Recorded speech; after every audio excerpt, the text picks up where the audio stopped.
Yes, guys. Yes, people. Big up and good morning to every single one of you that's watching because it is nearly 5 a.m. at the time of recording this video.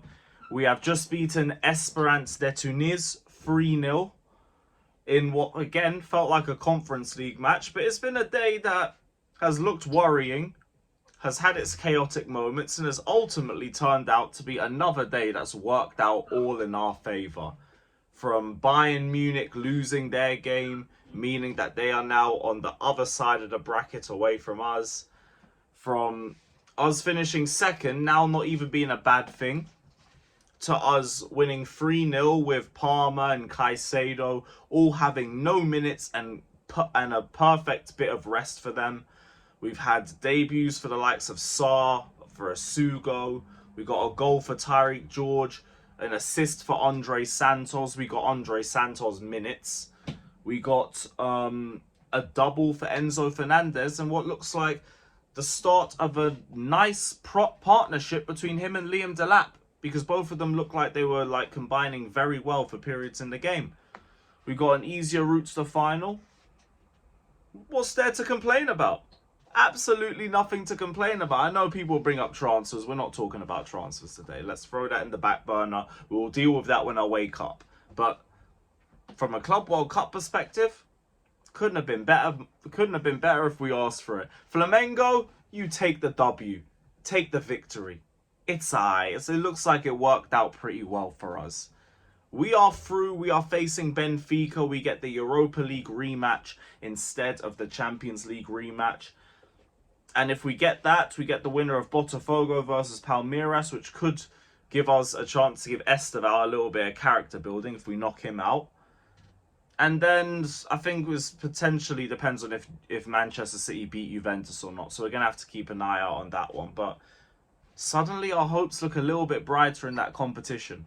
In terms of this game, people talk about how it was boring and like how it was a horrible watch. And it was draining at times, but it was literally just Conference League vibes. In the case of you just have to score the first goal and like that's all that matters, because we've had enough conversations and enough words from Maresca and briefings about fatigue and everything, and we've been told that we're going to be playing games with less intensity, and a game that we literally just had to not lose against a team that we are levels clear of in the likes of Esperance. You knew it was never going to be a great watch. It was never going to be a classic. It was just going to be something that we just try and get through as easily as possible. You could see it, like there were so many like slow parts of the game where we were just trying to slow down the game or not try and take players on. And like it still wasn't necessarily a bad attacking performance from us. I thought Delap was promising again. Noni had some moments. I don't think it was his worst performance. Like, I've seen way worse Noni games on the left-hand side than just that. But I thought he was good. I actually thought Nkunku, for some of the shocking passes that he made, I will throw that in. Everything else in his game I thought was like an improvement. Better link-up play, better ball carrying. He was better off the ball. He seemed to literally just be doing more. Just seemed to be a bit more involved in the game. And I know it's a low-ass bar of Nkunku, but I'm still going to say it was a good performance from him, because by the low standards that he had, that was an improvement on that. But we were decent going forward. We just, again, weren't really like just getting the ball in the back of the net. Badiashile had a good chance early on from a Dewsbury Hall corner. And then I think Dewsbury Hall got a chance saved off the line. And bar that, it was just pot shots from range going wide. It only took us to the end of the first half to really start threatening them. Tosin got a nice header from an Enzo set piece. And then Enzo got the ball to Liam Delap, who created a very good goal for himself. It was a nice, tidy finish. Beat a defender, calm slotted finish into the bottom right-hand corner. I'm not trying to overdo it, because I remember how much I overdid the Nicholas Jackson situation in pre-season 2023. So I ain't trying to do that again. But it was a good goal from him.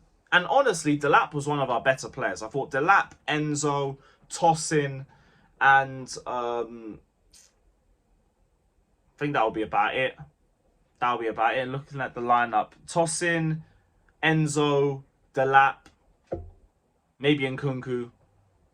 I wouldn't even put Nkunku near the man of the match as he'd be like in limbo. But like those are the main standout players for me in that game. Those are the main standouts. So both goals as well, by the way, defending, all three of them, the goalkeeping was hideous. Hideous. It's like that goalkeeper was literally brought there to make us feel a little bit more grateful for Robert Sanchez. But second half, we finally get to see Andre Santos step into the pitch.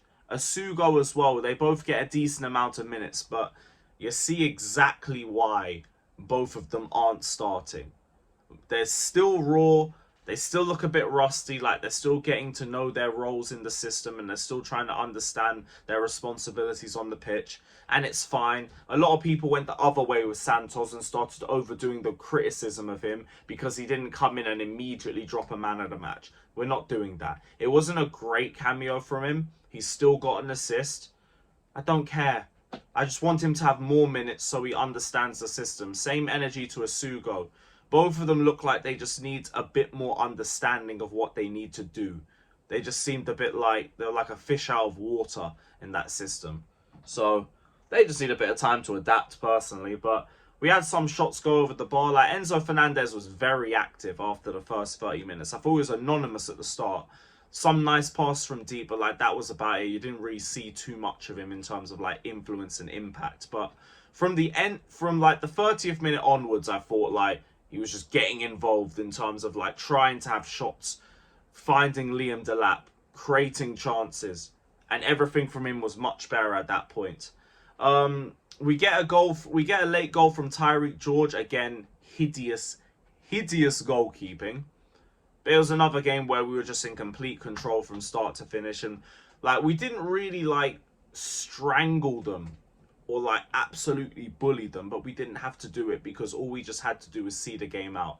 Like we could have tried to beat them 8-0, it still wouldn't have got us above Flamengo because it's based on head-to-head record, it's not based on goal difference. So it wouldn't have made a difference to us at all.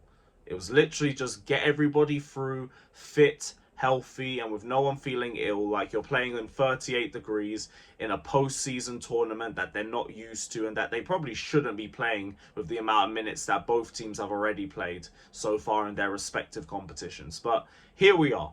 This is why sometimes you're going to see weird lineups. This is why sometimes you're going to see players rotated that you don't want to see rotated. Because ultimately, after this, we got another season and then another World Cup straight after that.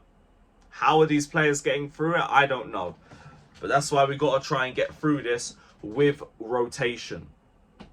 So, I guess we'll see. But now it's Benfica next. A team that I don't really remember us having a bad record against. We beat them in 11-12 in the quarterfinals of the Champions League. Raul Morella's amazing goal. And then, obviously, we had the 2013 Europa League final as well. We will see, but I feel infinitely more confident about playing Benfica than I do playing Bayern Munich, even if it isn't necessarily the Bayern of old. And us swerving PSG, Bayern, and like Real Madrid, and most of all the other like really dangerous names because they're on the other side of the bracket, we have a real chance. We have a real chance. Maybe it's because I'm tired, I'm like getting a bit gassed about it, but like, we could have really been on the other side of the bracket and just screwed. But we're not.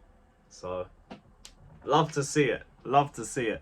Let me know your thoughts down in the comment section below.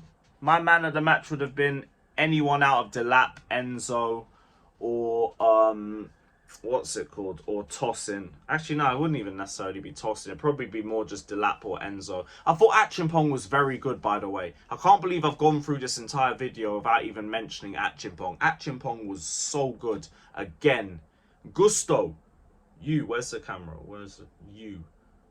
Don't play games with me this season. You weren't even bad today, to be honest. Your recovery was very good. You didn't really piss me off too much. Don't play games this season.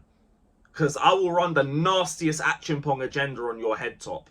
This is the big season for you. Do not play games with me. Do not play games with this football club. Achimpong's ball carrying, his defensive work, his composure. There is a lot of promise there. Keep playing with us. Keep playing with us. Keep getting bypassed, bro. We will see. We'll see. But yeah, big up everybody. Let me know your thoughts down in the comment section below. Like, subscribe. I'm going bed. Fucking hell, I'm going bed. Big up everyone.